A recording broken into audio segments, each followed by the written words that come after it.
এদিকে হাওড়ায় ভাগাড় কাণ্ডে দোলাচলে কিছু বাসিন্দা 15 দিনের মধ্যে এলাকা খালি করার নির্দেশ।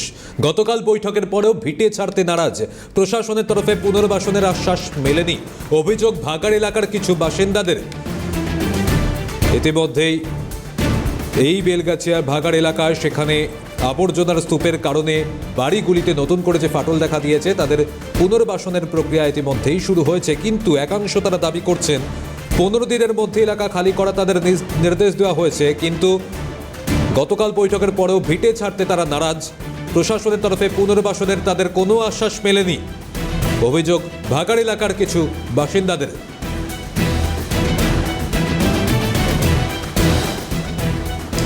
হাওড়া ভাগাড় কাণ্ডে দোলাচলে কিছু বাসিন্দা 15 দিনের মধ্যে এলাকা খালি করার নির্দেশ দেওয়া হয়েছে। গতকাল বৈঠকের পরেও ভিটে ছাড়তে নারাজ প্রশাসনের তরফে পুনর্বাসনের তাদের আশ্বাস মেলেনি, এমনটাই অভিযোগ করছেন এই ভাগাড় এলাকার বাসিন্দাদের একাংশ। তাদের অভিযোগ ভাগাড় এলাকায় এই অবস্থার পরেও প্রশাসনের তরফে এখনও তাদের কিছু মানুষকে তাদের পুনর্বাসনের ব্যবস্থা এখনও বা আশ্বাস দেওয়া হয়নি। কথা বলবো, রয়েছেন প্রতিনিধি অভিরূপা সাহা। অভিরূপা, কিছু একাংশের মানুষ বাসিন্দারা তারা অভিযোগ করছেন যে বৈঠক হয়েছে তাদের, গতকাল তাদের সঙ্গে বৈঠক হয়, কিন্তু তারপরেও একাংশদের তাদের যে পুনর্বাসনের ব্যবস্থা প্রশাসনের পক্ষ থেকে তেমন কোনো আশ্বস্ত করা হয়নি। ঠিক কি অভিযোগ করছেন তারা?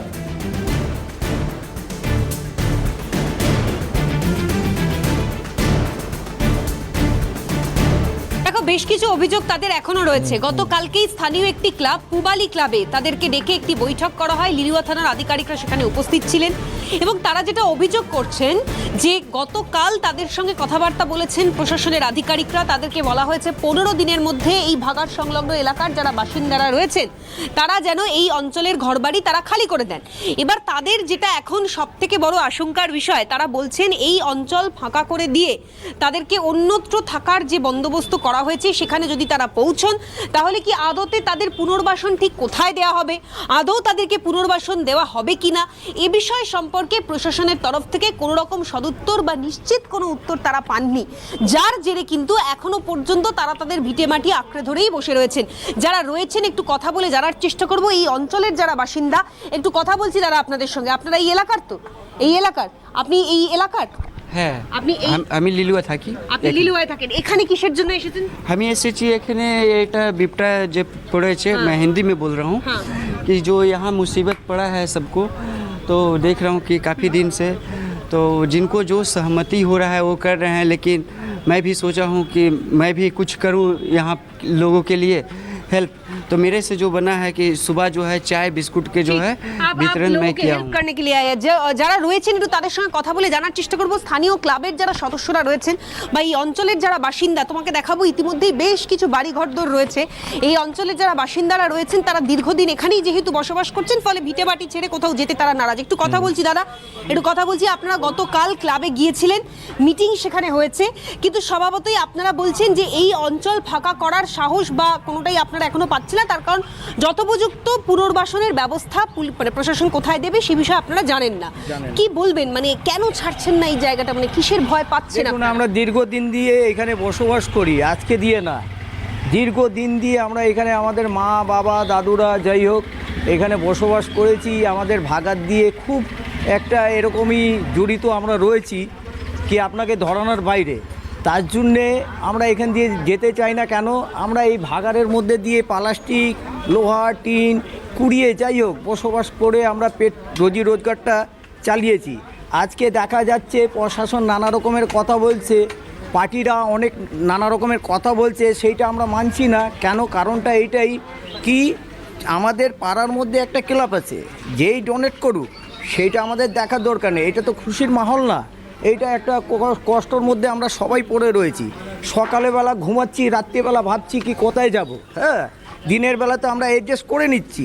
তার জন্য আমরা সবাই এবার যেখানে সমস্যাটা হচ্ছে সেটা হচ্ছে এই ভাগাড়টা বলছে অন্যত্র শিফট করে দেওয়া হবে, মানে ভাগাড় এখানে থাকবে না।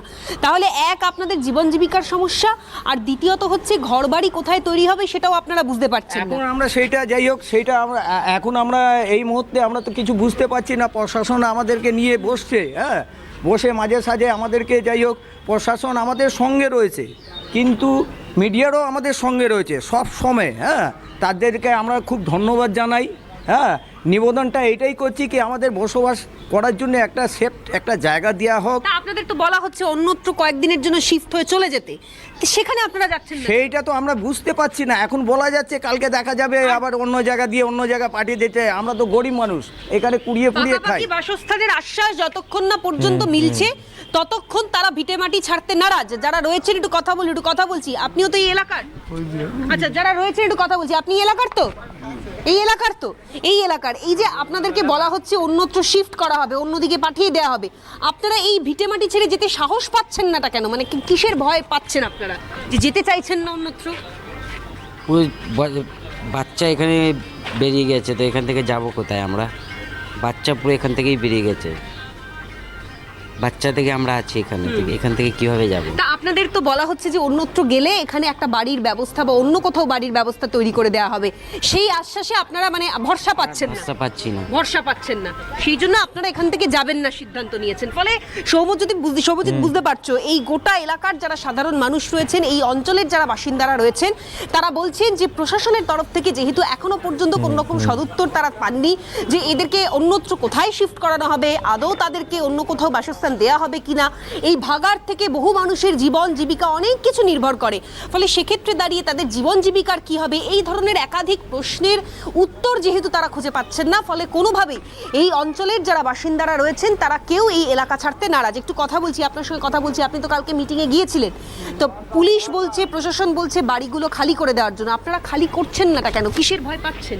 কেন খালি করবো? যদি এখান থেকে সরিয়ে দেবে আর তারপরে যদি আসবো তার এখান থেকে তাড়িয়ে দেবে, তাহলে কি করবো? ওই জন্য আপনারা যাবেন না? না। কিন্তু বাড়িগুলোও তো ভেঙে যাচ্ছে, মানে এইভাবে ভাঙা বাড়ি ভেঙে যাচ্ছে তো আমরা বাইরেই থাকবো, কিন্তু থাকবো এখানেই, অন্য কোথাও যাবেন না? কোথাও যাবো না। ফলে বুঝতে পারছো তাদের দাবি একেবারে স্পষ্ট, প্রশাসনের উপর তাদের ভরসা নেই আপাতভাবে। তার কারণ পুনর্বাসন কোথায় দেওয়া হবে সে বিষয় সম্পর্কে তারা যতক্ষণ না পর্যন্ত নিশ্চিত হচ্ছেন, ফলে ততদিন পর্যন্ত তারা কিন্তু তাদের যে নির্দিষ্ট জায়গা যেখানে তারা দীর্ঘদিন ধরে বসবাস করছেন সেখানেই তারা বসবাস করবেন। এবং প্রশাসনের তরফ থেকে বলা হচ্ছে যে ডাম্পিং গ্রাউন্ড সেটি অন্যত্র সরানোর ব্যবস্থা করা হয়েছে, নতুন করে ময়লার গাড়ি আর আপাততভাবে এই ভাগাড়ে প্রবেশ করতে দেওয়া হচ্ছে না। বিষয়টা নর্মালাইজ করার চেষ্টা করা হচ্ছে, কিন্তু এই সমস্ত এলাকার মানুষজন তাদের ভবিষ্যৎ ঠিক কোথায় অপেক্ষা করছে সেটা কিন্তু সেই উত্তর এখনো পর্যন্ত অজানা। সৌম্যজিৎ, একেবারে, অর্থাৎ বোঝাই যাচ্ছে যে ভাগাড়ের মানুষ যারা এখনো বাসিন্দারা রয়েছেন তারা কিন্তু এখনো পর্যন্ত অনিশ্চয়তা রয়েছেন, যে তাদের পুনর্বাসনের তারা দাবি করছেন যে এখনো ব্যবস্থা করা হয়নি, তাও তারা এই জায়গা ছেড়ে যাবে না, এমনটাও তারা দাবি রাখছেন। আপাতত ধন্যবাদ অভিরূপা তোমাকে।